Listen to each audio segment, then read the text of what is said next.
Assalamualaikum warahmatullahi wabarakatuh.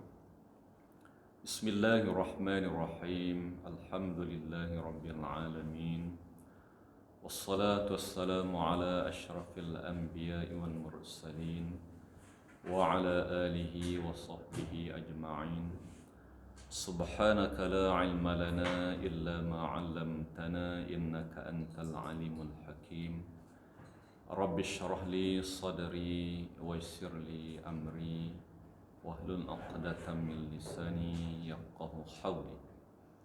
Alhamdulillah, marilah sama-sama kita bersyukur kepada Allah Subhanahu wa taala kerana mengizinkan kita untuk bertemu dan bersemuka dalam membincangkan hal yang berkaitan dengan diri kita, berkaitan dengan keperluan-keperluan seorang manusia dan hubung kait dengan alam yang diciptakan oleh Allah Subhanahu wa taala. Allah menjadikan kita ada yang zahir, ada yang batin. Sebab itu di dalam urusan kesihatan manusia juga ada sakit yang berpunca daripada zahir, ada juga sakit yang berpunca daripada batin. Sebab itu kita harus memahami dan mengerti bagaimana untuk kita merawat akan keadaan diri kita. Dan kita harus juga memahami bahawa unsur-unsur kejadian yang membentuk diri kita. Manusia ini Allah ciptakan daripada tanah, min tin, daripada tanah. Inilah unsur asal kejadian manusia. Kemudian dibentuk menggunakan air, membentuk rupa paras kita. Dan tanah-tanah ini juga dikumpul daripada serata dunia. Sekurang-kurangnya ada 7 benua yang Allah jadikan di atas muka bumi ini. Maka tanah-tanah ini dikumpul dan membentuk diri manusia, daripada atas kepala sampai kepada tapak kaki kita, dengan unsur tanah yang berbeza-beza antara satu sama lain. Sebab itu tapak tangan, kaki kita lebih kesat daripada bahagian muka, daripada bahagian badan-badan yang lain, ya. Dan ini adalah menunjukkan kekuasaan, kekayaan Allah Subhanahu wa taala. Dan apabila kita menyedari bahawa pembinaan tubuh badan manusia ini secara zahirnya dibentuk daripada 2 unsur yang utama ini, dan kemudian ditambah, digabung, jalinkan dengan sedikit unsur angin dan api, maka 4 inilah antara komponen utama yang membentuk diri manusia, yang disebut di dalam kitab-kitab lama dalam pengajaran guru-guru tradisional sejak dahulu kala, sejak zaman berzaman, adanya ilmu yang berkaitan dengan tanah, air, api dan angin.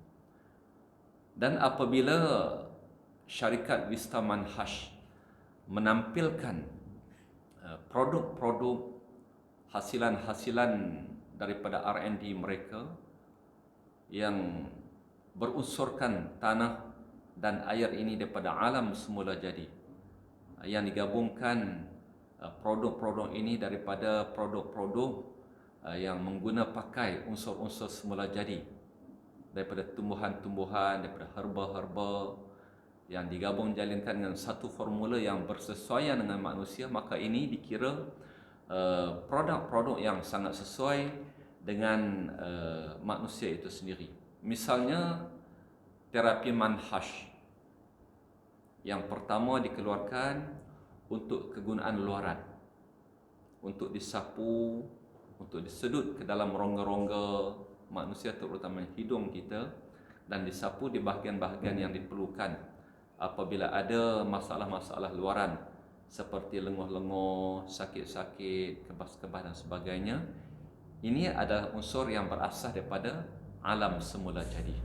Dan antara unsur-unsur yang digunakan pakai adalah daun bidara, herba-herba yang terpilih, yang digabung jadikan, yang amat bersesuaian dengan sistem dan tubuh badan manusia itu sendiri. Dan apabila saya merujuk kepada golongan yang pakar dalam bidang perawatan Islam, yang mahir dalam perawatan Islam, mereka menyatakan bahawa apa yang terkandung dalam terapi manhaj ini amat baik digunakan untuk menyembuhkan segala penyakit yang berkaitan dengan pernafasan, baik asma, semput, lelah, ataupun kalau sekiranya ada gangguan-gangguan yang berunsur mistik, insya-Allah boleh membantu di sudut ini.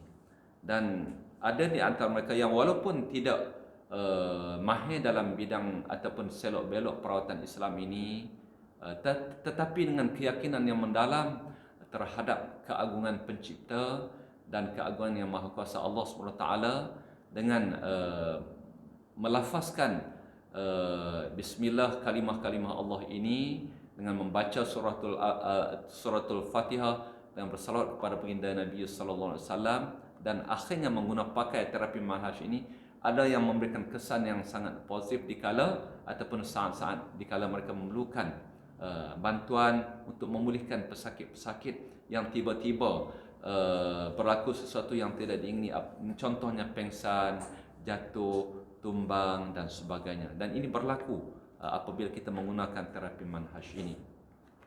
Dan begitu jugalah dengan produk terbaru yang dikeluarkan oleh Wisata Manhaj, iaitu mandian aromaterapi ataupun aromaterapi bath ini pun dikira sangat baik, sangat menakjubkan apabila produk-produk alami ini yang dihasilkan daripada herba-herba terpilih ini, yang digabung jalinkan ini, dapat mencungkil segala masalah-masalah yang berkaitan dengan zahir dan masalah-masalah yang berkaitan dengan batin ataupun dalaman kita.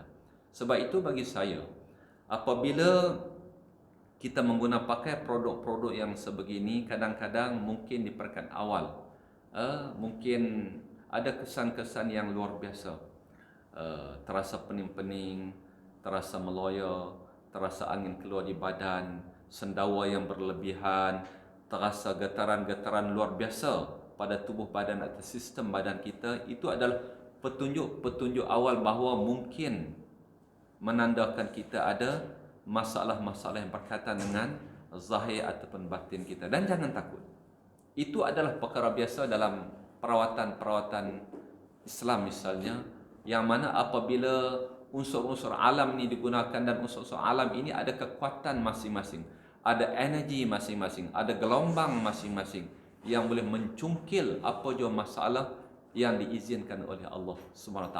Sebab itu dalam perawatan Islam misalnya kita lihat ramai perawat-perawat menggunakan unsur seperti limau nipis, limau purut, sirih, lada hitam, daun bidara dan sebagainya. Dan sebahagian daripada unsur-unsur yang saya sebutkan tadi itu digabung jalinkan di dalam terapi manhaj dan juga mandian aromaterapi ini. Dan ini adalah suatu kejayaan yang saya boleh sebut dan saya boleh yakinkan tuan-tuan dan puan-puan sekalian, bahawa kejayaan di sudut R&D secara saintifik dan di sudut pemberian anugerah Allah terhadap ilham-ilham yang bagus-bagus yang Allah datangkan kepada pasukan R&D di dalam syarikat Wisata Manhaj ini, yang dapat membangunkan suatu produk yang boleh memberikan kesan yang baik dan boleh merawat, membantu merawat, di samping kita mengambil rawatan daripada perubatan moden dan sebagainya, rawatan-rawatan alternatif, tetapi insya-Allah terapi manhaj dan mandian aromaterapi ini boleh membantu untuk menyembuhkan lagi, memulihkan lagi kesan-kesan luar biasa yang diperlukan oleh manusia itu sendiri. Dan sekali lagi saya ingin sebutkan bahawa apabila saya sebutkan tadi bahawa manusia itu sendiri dibangunkan daripada tanah, air, api dan angin, dan di sini juga ada unsur yang sama. Kejadian tumbuh-tumbuhan yang kita cucuk dan tanam, tumbuhkan di atas tanah, kemudian ditumbuh suburkan lagi dengan unsur air, pembajaan, dan kemudian juga mendapat anugerah daripada angin-angin udara yang Allah hantarkan kepada tumbuh-tumbuhan. Begitu dia dapat cahaya mentari, yang mana semua ini juga terkandung sama dari segi pembinaan manusia itu dengan unsur-unsur tumbuhan ini sama sebenarnya. Manusia dibangunkan ada 4 juga, ya, tanah, air, api, angin. Tumbuh-tumbuhan, herba-herba ini juga ada unsur yang sama, tanah, air, api dan ini amat cocok, amat sinonim antara satu sama lain. Sebab itu apa yang Allah jadikan di tempat kita, herba-herba tempatan ini sebagian besarnya ini gabung jadikan dimasukkan dalam pembangunan produk ini sangat bersesuaian dengan kita. Kerana disebutkan dalam kitab-kitab lama, dalam kitab-kitab Mujarabat Melayu misalnya, apa yang dijadikan di negeri kamu adalah sesuai dengan kamu. Saya sebutkan sekali lagi, apa yang dijadikan di negeri kamu, di tempat kamu, di daerah kamu, di kampung kamu, kawasan kamu adalah bersesuaian dengan kamu. Sebab itu, apa yang ada Allah anugerahkan, herba-herba yang terpilih yang ada di tempat kita ini sangat sesuai dengan kita, dengan iklim kita, dengan keperluan kita, dengan cuaca kita, dengan kelembapan, dengan humidity kita di sini. Maka bila kita amalkan amat bersesuaian dan sangat sesuai dengan kehidupan kita. Sebab itu daripada apa yang ditampilkan di sini, saya rasalah insya-Allah kalau kita dah yakin dan percaya dan kita gunakan sebagai rawatan-rawatan pilihan alternatif kepada kita untuk memulihkan sama ada sakit zahir ataupun batin, ternyata akan memberikan kesan yang positif. Kalau seandainya di peringkat permulaan misalnya dalam program-program hari ini yang kita gunakan terapi manhaj ini dan mandian aromaterapi ini untuk kita buat rendaman kaki, untuk kita sapu di tubuh badan dan sebagainya. Kalau ada tindak balas tindak awal yang mungkin menimbulkan keresahan, keraguan dan sebagainya, jangan kita takut. Kerana ini adalah peringkat awalan untuk mencungkil segala masalah, ya, membongkar segala masalah yang ada di luar tubuh badan kita ataupun ada di dalam badan kita sendiri. Dan kita perlu lakukan susulan. Kalau kata kita syak ada sesuatu yang tidak kena dalam sistem badan kita, mungkin ada tanda-tanda sebelum ini dalam badan kita, ya. Tanda-tanda ini Allah berikan kepada kita untuk menunjukkan sesuatu yang memang ada dalam badan kita. Misalnya mimpi yang pelik-pelik, yang menakutkan, mimpi dengan binatang berbisa, mimpi-mimpi berada di jurang yang dalam, di tempat yang tinggi, bermimpi dengan anak-anak yang ramai dan macam-macam lagi yang menakutkan. Sudah tentu ada gangguan-gangguan yang sedia ada di dalam badan kita, yang mungkin belum meletus, mungkin belum mendominasi dalam badan kita, mendominasi tubuh badan kita, tetapi dia wujud di dalam tubuh badan kita. Itu petunjuk awal. Kalau kita gunakan mandian ini, mungkin akan memberikan suatu sentakan ataupun kejutan kepada badan kita. Kerana apa yang saya sebutkan tadi, di dalam produk ini ada kekuatan, ada aura, ya, yang Allah berikan untuk mencungkil segala masalah, segala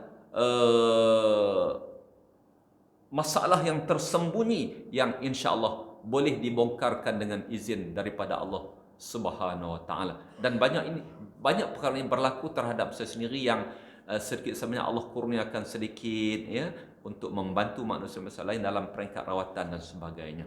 Dan kita jangan takut. Apa yang penting, yang pertama sekali, kita terus rujuk kepada mereka yang mahir, orang yang mengetahui kalau adanya gangguan. Kita rujuk kepada mereka perlu apa, terus buat mandian ke dengan rawatan herba ini ataupun aromaterapi bas ini ataupun terapi mahal yang saya tunjukkan tadi ini, ataupun kalau sekiranya ada gangguan-gangguan kronik yang tersembunyi yang menjadi dilema dalam kehidupan kita selama ini, kita terus berjumpa dengan mereka yang mahir untuk kita buat rawatan susulan untuk membuang dan menghindarkan segala gangguan yang ada di dalam tubuh badan kita selama ini. Itu apa yang perlu kita laksanakan. Bukan kita takut, kita lari daripada masalah. Kita lari daripada masalah, kita tak dapat selesaikan masalah. Tapi kita berhadapan dan kita tanya dengan mereka yang mahir, yang mampu untuk membantu kita dengan izin Allah. Dan kita selesaikan masalah kita. Kerana bila kita guna produk ini yang saya sebutkan sekali lagi dan buat kali yang seterusnya, ia boleh membantu membongkar, mencungkil masalah yang ada di dalam badan kita ataupun di luar badan kita. Dan insya-Allah kalau kita yakin dan kita percaya dan kita boleh buat susulan, maka insya-Allah kita dapat atasi masalah-masalah yang mungkin sedang meruntun di dalam diri kita, yang menghantui kita selama ini, yang merupakan gangguan-gangguan luaran badan kita, sama ada gangguan makhluk halus ke, gangguan makhluk ke, sihir ke, dampingan ke, pegangan ke, nenek moyang di luar badan ke, ataupun gangguan keturunan kita yang disebut seringkali oleh orang-orang tua-tua kita sebagai gangguan saka bakal keturunan dan sebagainya. Dan ini boleh menampakkan daripada awalan untuk kita cari jalan untuk mengatasi apa yang patut kita lakukan seterusnya. Jadi tuan-tuan dan puan-puan sekalian, jangan kita takut, kita hadapi masalah kita, dan kalau sekiranya orang-orang yang berani tampil dan dapat kehadapan untuk kita berbincang, berbicara dan mencari jalan bagaimana untuk kita selesaikan masalah, maka kita akan dibantu oleh Allah untuk kita selesaikan masalah yang selama ini menghantui dalam kehidupan kita. Dan akhir sekali saya nak sebutkan bahawa kedua-dua produk yang ditampilkan oleh Wisdom Manhaj ini, setakat ini bagi saya, setelah saya berjinak-jinak menggunakannya, mengamalkannya dan memberikan peluang kepada rakan taulan untuk menggunakannya, ianya sangat positif yang boleh membantu dalam perawatan kaedah-kaedah moden dan sekaligus dalam kaedah Islam sendiri banyak membantu untuk memulihkan dan dapat menjernihkan kembali keadaan yang keruh selama ini yang dialami oleh pesakit-pesakit yang saya dengan izin Allah dapat membantu untuk merawat mereka pada ketika ini. Wallahu alam. Assalamualaikum warahmatullahi wabarakatuh.